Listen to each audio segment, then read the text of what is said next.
TV. I always turn on the news when I'm on the treadmill. Why?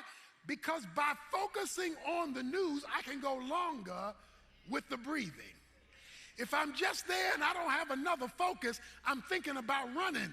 And so when I get tired of running, I give up. But with the news on, with the focus on, it allows me to run longer than I would normally run, and I get a second wind. He says, if you focus on me, even though you're running, I will give you a second wind so you can go further with this situation, further with this pain, further with this problem than you thought you could go, because I'm going to give you a second wind. Then there's a third way. He gives you new strength. It says, and they will walk and not become weary. The first way is he swoops down and just takes you out of it.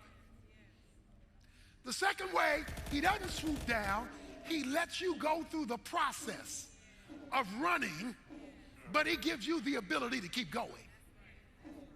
The third way, you can no longer run. He says, they're walking. They're walking on the third way. When you're on the treadmill and you're running and you finish running, they'll tell you, don't jump off. They'll say, you have to walk. You have to walk in order for things to settle down.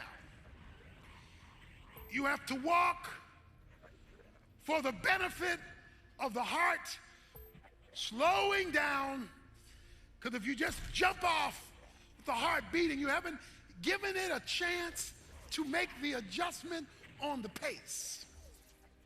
You see, sometimes life gets so hard you can't run,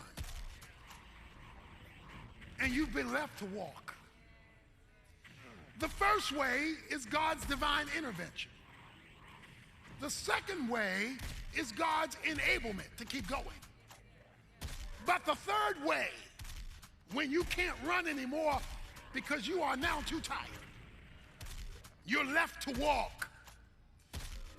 That's divine encouragement. That's when God doesn't change the situation, he changes you in the problem. He doesn't fix it. He doesn't turn it around like you prayed. But he does something in you that no longer matters. That no longer is the situation. He'll bring a person in your life to give you an encouraging word. He'll bring a song on the radio to inspire you. There'll be a sermon that you thought was prepared with only you in mind. That's when all he's doing is just encouraging you. Nothing